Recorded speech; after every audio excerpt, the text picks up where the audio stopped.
Antes de olvidarme, ahí está, muy bien. Entonces, tenemos hoy la perashá de Bamidbar. Hola Ruth y Leo, tenemos la perashá de Bamidbar. Comenzamos el cuarto libro. Antes de empezar, entonces vamos a decir que el estudio que vamos a hacer ayude a la pronta mejoría de David ben Sará, Yosef ben Frida, Mira Batjaya, Marta Malka, Badberta Beile y Betzalel ben Inde. Tengan todos refuá Shelema. Y también que sea Leilu Yom para elevar el alma de Yeshua ben Sará, Feride bat Sará y de Itzhak a Cohen ben Rachel. Muy bien.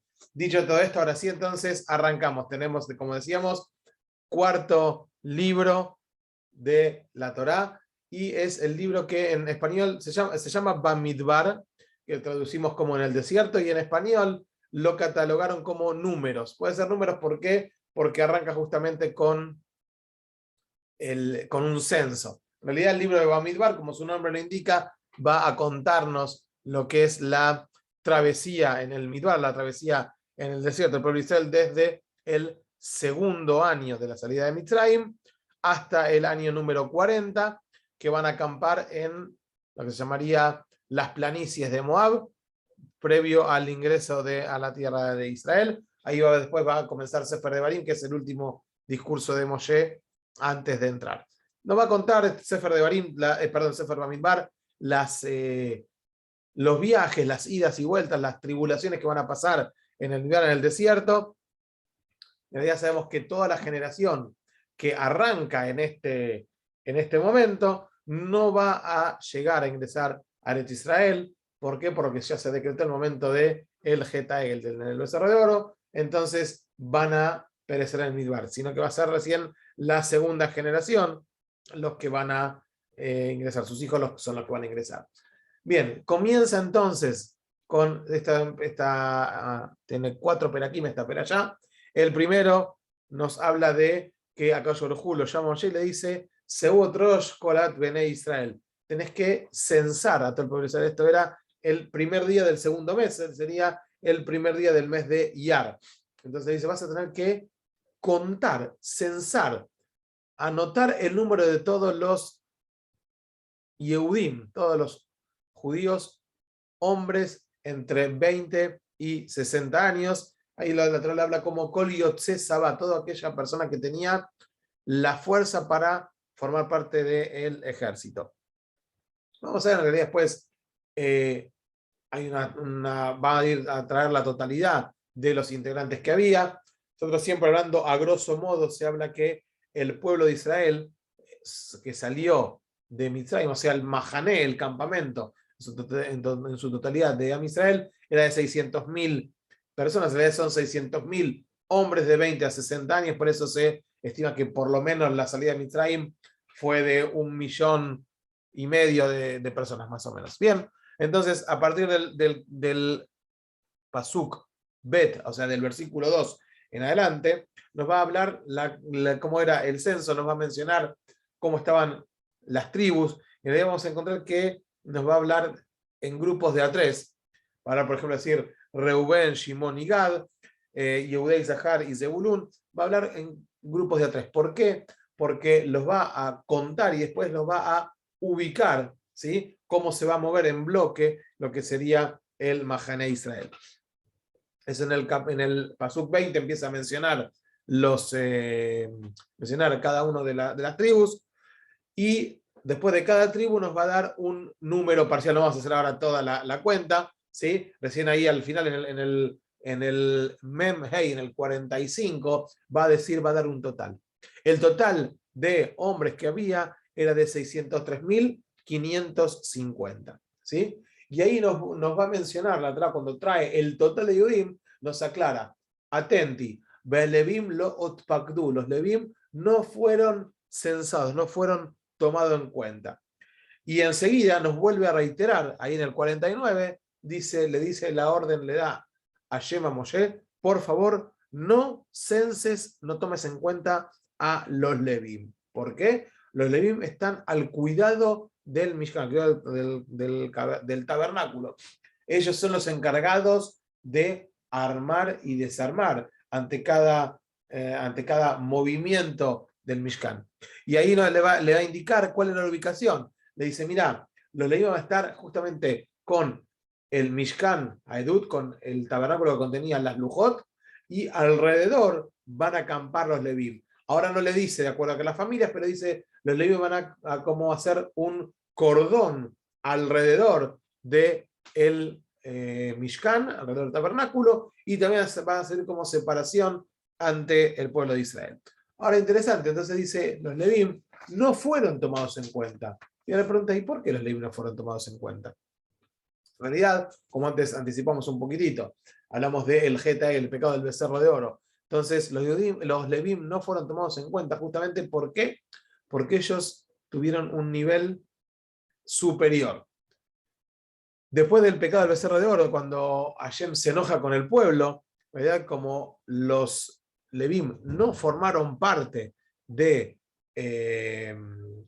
Geta Egel, del pecado del becerro, entonces a ellos lo va a tomar en consideración para que sean su propio grupo. Vamos a ver, después los va a mencionar de una manera especial.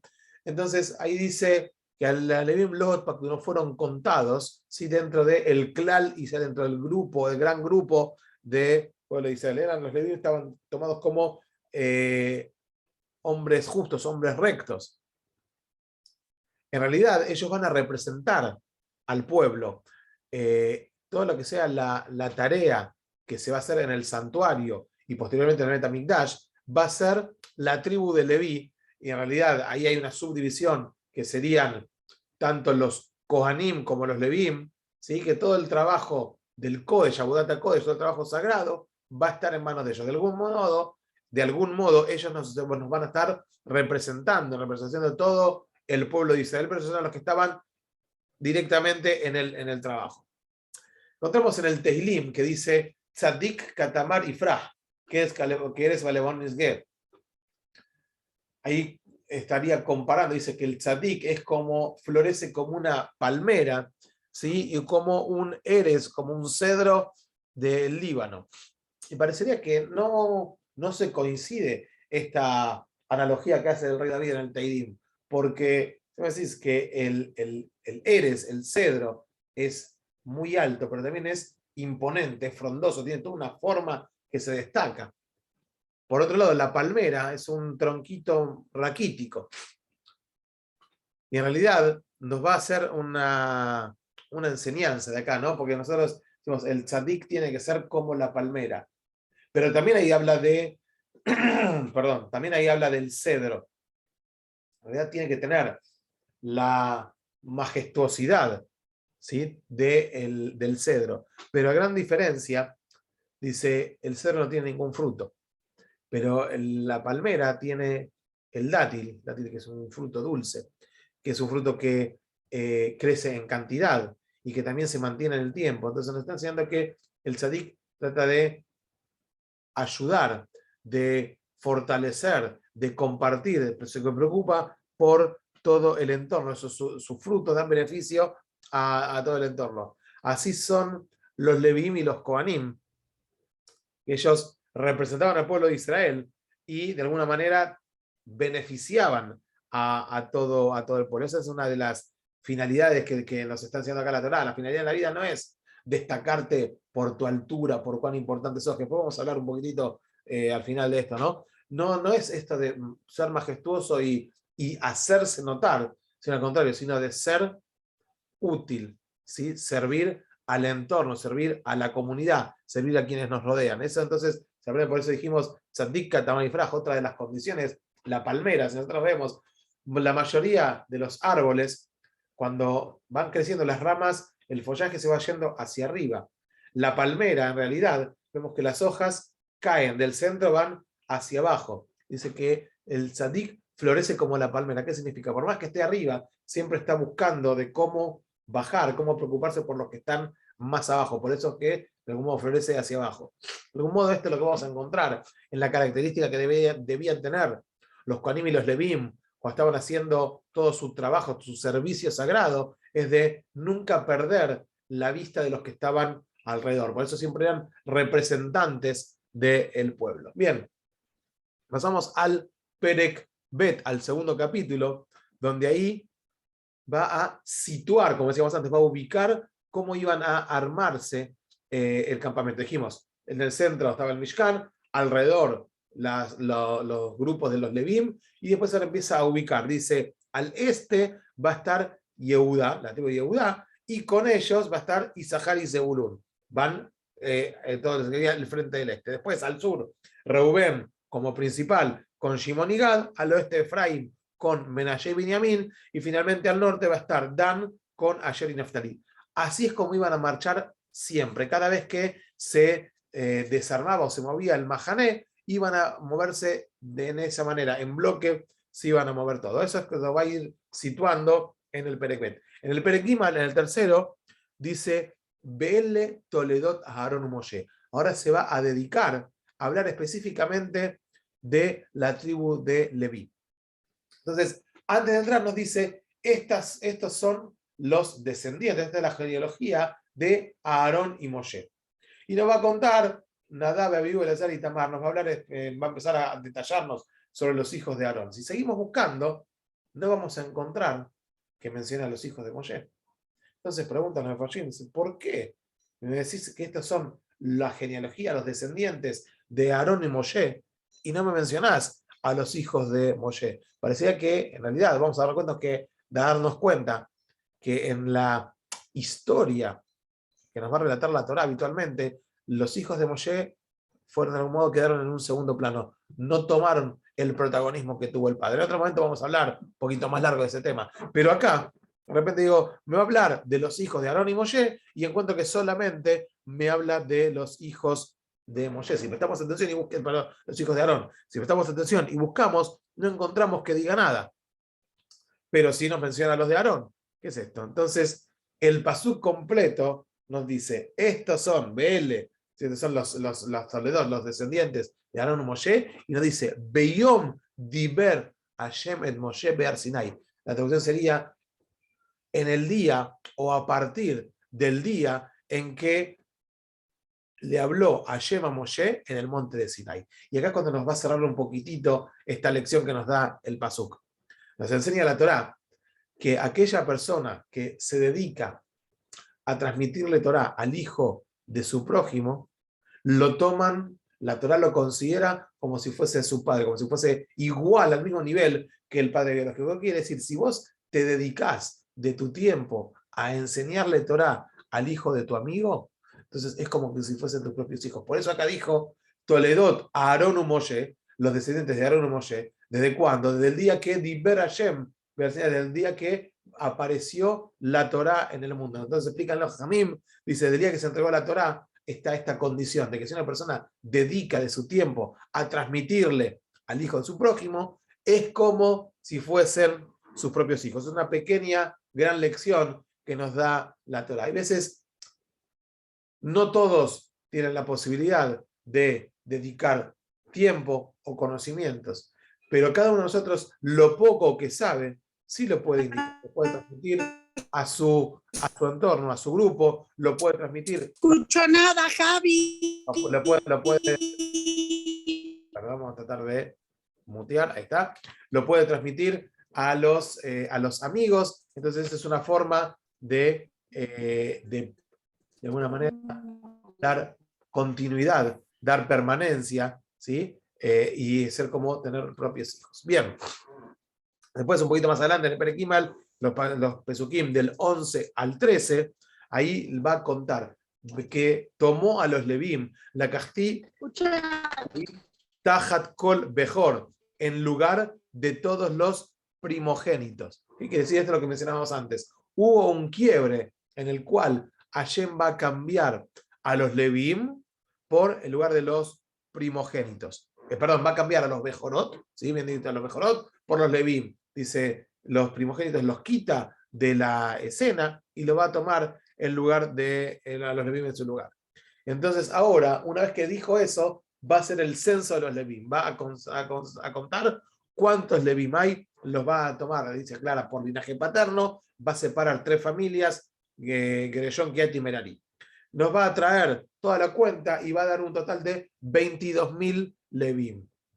Y de repente nos dice, en el 40, dice, vas a censar a todos los mejores, a todos los primogénitos. Y la cuenta nos da 22.273. Entonces ahora dice, ¿qué hacemos? ¿Sí? Hay una diferencia. 22.000 contra 22.273. Y acá nos va a traer otro concepto que aparece acá en la Perashá, que dice, Bet Haodef, este sobrante que vas a tener de primogénitos, los vas a rescatar a cada uno por 5 shekalim, ¿sí? 5 monedas de plata. Y acá es cuando, de acá se va a aprender el concepto de Pidyon Aben, cuando una persona, una pareja, tiene el hijo primogénito, si son los dos de la tribu de Israel, entonces tienen la mitzvah de hacer Pidyon Aben, de rescatar. Justamente se hace una ceremonia en la cual un Cohen trae estas 5 monedas de plata y se hace el intercambio, ¿sí? El padre rescata al primogénito para sí, a cambio de las 5 monedas de plata que corresponden al Cohen. Esto se aprende acá en esta perashá. O sea, estos 273 Bejorot que quedaban son intercambiados, son rescatados por el valor de la moneda de plata. Bien, ahí termina el Perek Gimal y va a entrar en el Perek Dalet, en el cuarto Perek, y ahí va a dedicarse específicamente a las obligaciones, al trabajo que iban a tener los Levim, que era, ahí va a mencionar, el servicio al Kodesh, en edad, a diferencia de los hombres que fueron censados, que eran de 20 a 60 años, el trabajo del Kodesh, ¿sí? Es un poquito más corto, es entre los 30 y los 50 años. Es más grande cuando la persona tiene un poco más de experiencia de vida y termina un poquito, 10 años antes, el servicio. Entonces va a ser los hombres de 30 a 50 años, va a explicar cada uno de los utensilios que había en el Betamikdash, o en el Mishkan, mejor dicho, en este momento, quiénes lo iban a llevar, cómo lo iban a transportar, y va a hablar de vuelta del armado y desarmado del Mishkan y cómo se iba a llevar. Todo esto ahí estaría terminando la Perashá con todo lo que son los Levim y el trabajo que tenían. Bien. Para tomar dos enseñanzas, ¿sí? Dos conceptos que podemos encontrar respecto a la Perashá. Sabemos que hay mucho que son números y cuentas, pero hay un par de temas que surgen. Si uno empieza a mirar un poquito más en detalle, cuando va a mencionar las tribus con quienes salían, cuando armaba, mencionamos que en cada flanco del campamento había una tribu principal con 2 secundarias. Nos habla la tribu principal y después dice Umate, Umate, y la tribu, ¿sí?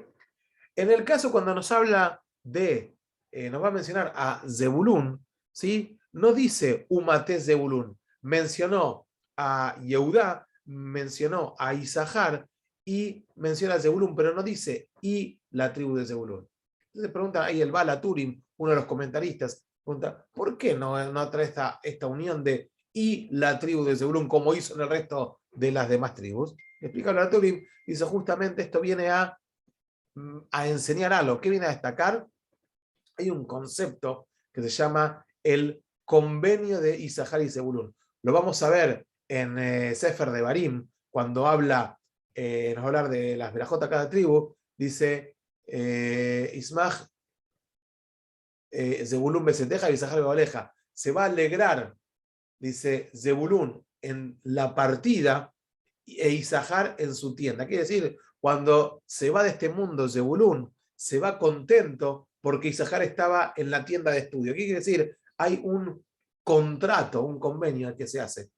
Yo trabajo, vos estudiás, compartimos. Yo te doy parte del sustento y vos me das parte del zehut del estudio. Ese convenio se llama convenio de Isahar y Zebulún. Por eso no puso acá la Vav de unión, ¿sí? La conjunción entre una tribu y otra, sino que lo dio a entender que Isahar y Zebulún eran como una sola tribu por esta cuestión de asociación que hay. Entonces encontramos el pasuk que dice Etz Haim Hi, la Mahazikimba, es un árbol de vida para aquellos que la sostienen o que la mantienen. Entonces, uno a veces quisiera poder estudiar muchísimo más tiempo y a veces se complica, no tengo porque tengo que salir a trabajar, tengo mis obligaciones, pero eso no quita que de algún modo pueda buscar. Si no encuentro el espacio o además que encuentre el espacio para estudiar, puedo aumentar tiempo de estudio de alguna manera alquilando o comprando horas de estudio de aquella persona que está sentada estudiando todo el día y podemos hacernos hacernos socios, cada uno desde su lado, pero vemos que al fin y al cabo terminan siendo lo mismo. Esa es una de las cuestiones que se aprende del pasuk de esta peralla. La otra de las enseñanzas que tiene esta peralla se llama Perashat Bamidbar. Y preguntan, ¿qué es Bamidbar? Bamidbar dijimos antes que es en el desierto. Explican ahí los mefarshim, se me explica Rashi y algunos más. Dicen, ¿por qué se dio la Torá en el Midbar? Nosotros ya conocemos, nos habló de el desierto, nos habló del monte Sinai. Si nosotros pensamos, ¿no?, un poquito qué nos gustaría o si tendríamos que difundir una gran idea, una novedad, o hasta cuando, salvando las distancias, vamos a verlo, algo que conocemos todos, cuando hay un festejo, se va al centro, al obelisco, un lugar que sea multitudinario, que todos conozcan, ¿sí? Salvando 1000 veces las distancias entre lo que es la Torá y lo que es los festejos del obelisco, pero se busca un lugar donde haya impacto. Entonces vamos a pensar un minutito, si ayer tenía que dar la Torá, o cuando iba a dar la Torá, buscate la montaña más alta y hacelo en el centro de la civilización más conocida, donde haya más población. No, en el desierto y en el monte más bajito. ¿Y qué es esto? ¿Por qué buscó el Har Sinai, que era el más bajito, y por qué lo hizo en el Midbar? Por un lado, el Har Sinai, sabemos, no tenía la altura que tenían los otros, como dice el Midrash, que peleaban, el más alto decía, lo va a poner sobre mí, va a entregar la Torá. Dice el Har Sinai, chiquitito, tranquilo, ahí al costado, no dijo nada. Ahí lo buscó, eso es señal de lo que llamamos nosotros anabá, humildad. Por otro lado, dice, ¿por qué el Midbar? El Midbar es lo que se llama en hebreo Hefker. Hefker es algo que no tiene dueño, ¿sí? Si nosotros buscamos los campos están delimitados por parcelas y tienen, cada lugar tiene dueño, pero el desierto no tiene un dueño. ¿Qué significa esto? Esta noción de Hefker, es así, es la Torá. La Torá, nadie se puede adueñar de la Torá. Todo aquel que quiere, que estudie y adquiere Torá para sí. ¿Qué quiere decir acá? ¿Por qué arrancó con el concepto de Bamidbar? Y ya adentrándonos en lo que tenemos ya el lunes próximo, a lo que sería adentrándonos en Shavuot, el momento de la entrega de la Torá. Entonces nos dice, ¿por qué Hashem eligió a la Torá en el monte Sinai? Por lo que trae la humildad. Nadie se puede creer más que otro. Es más, si uno piensa que está por encima del otro, entonces justamente en ese caso es cuando queda de lado. Dice Akadosh Baruj Hu que el Gabtar, aquella persona que tiene Gabá, no hay lugar para que vivamos juntos en este mundo. Y dijimos que ahí menciona de el Midbar, que es Hefker, se cada uno quiere venir y adquirir la Torá para sí. Pero no es que ahí uno tiene que dejarse pisar, porque justamente cuando habla de comenzar el censo, no dice contá, sino que dice Seu etrosh bene Israel. Seu viene de elevar. Entonces dice elevá etrosh bene Israel. Elevá la cabeza de cada uno de los Yehudim. En realidad se está diciendo a nosotros, por ser Yehudí justamente tenemos que ir con la cabeza erguida. Saber que tenemos el concepto el mandato divino de ser Or Lagoim, ¿sí? Pero así todo, o sea, tenés que mantener, no por no creerte más que el otro, no tener orgullo, sino que saber que cada uno de nosotros es importante y necesario. Ya mencionamos alguna vez el concepto de minyan. Con 9 no hay minyan. Uno hace la diferencia. Ese uno sumó para el minyan. Y no nos importa que el yudí, por cómo es o por cuál sería su linaje o cuál es su nivel de excelencia. El yudí, por yudí, porque es mi hermano. ¿Sí? Porque nosotros cuando vinimos a ver, cuando se entregó la Torá de Shavuot, nos da el concepto de Baihan Shan Israel, que negar, y acampó a Israel, no dijo acamparon, sino que acampó. Este nivel de unión que hubo estaba por encima de todo lo demás. Dice, este concepto de unión pero es unión que se dijo, Naase Benishma, ok, a ver, pongamos de acuerdo, todos contentemos juntos, chicos, Naase Benishma. No fue así, no era que hubiera una cuestión de responder todos a la vez, sino de entender que el Naase Benishma lleva a hacer y escuchar lo que dijo Hashem, pero también a escuchar lo que necesita el que está al lado mío. Ese fue Bayanu y Yahdab, que contestaron todos juntos. era que cada uno pensando en el que está al lado. Porque de nada sirve que yo haga todo lo que encuentro escrito en la Torá, pero no estoy pensando en el que está al lado mío, en lo que necesita el que está alrededor mío, mis hijos, mis cónyuges, mis padres, mis hermanos, mi comunidad. Si yo estoy solo preocupado por mí, como lo dijo Mili, dice, si yo estoy solamente para mí, no sirvo. Justamente tenemos que pensar en todo lo que nos rodea, actuar en función de eso. Si nosotros logramos tener esa empatía y percibir lo que necesita el otro, es Bayanu Yachtab, dice, contestaron todos juntos, pero no porque se pusieron de acuerdo, sino porque estaban todos encaminados, pensando en la misma dirección. Y ahí si entonces se cumple, Baijan llama, acampó Israel, todo junto, que Ishehad Belebejad, como un solo hombre, un solo corazón. Esta es la llave, la unión del pueblo es la llave para recibir la Torah. Ahora justo estamos prácticamente llegando a Shavuot, entender el concepto de, no es una fiesta para sentarse y comer las pastas que tanto nos gustan, porque van a comer lácteos muy lindo, pero no es pasar por Shavuot, sino más entender que hay algo que nos tenemos que llevar, sacar de la Torá todo lo que podemos absorber, absorbemos, pero también tenemos la responsabilidad de transmitir. Dijimos que aquella persona que transmite la Torá al hijo del prójimo es como que él lo hubiese engendrado también. Entonces una persona puede tener miles y miles de hijos en este mundo. No necesariamente que son hijos biológicos, sino que son hijos de otra. Y ese sehut, ese mérito es el que nos va a acompañar y pronto va a acercar a la llegada del Mashiach. Gracias a cada uno por su tiempo, que podamos tener un gran mes de Sivan, que podamos adquirir para nosotros Torah para este año que está empezando ahora en cuanto a lo que a la medida de Torah se refiere, y que seamos todos, cada uno sepamos que tenemos un valor incalculable frente a Dios. Gracias Ruth, gracias Sergio y Eli, gracias mamá, gracias Marcos, gracias Quique, Nobra y Marcos, Raquel, Esther, Hernán y Vivi, gracias. Gracias, Javi. Hag Sameach a todos. Nos estamos viendo la semana próxima. Kol Tuv, Shabbat Shalom, Jodesh Tov y Hag Sameach. Gracias, Gaby, bárbaro, como siempre. Les ha gustado. Kol Tuv.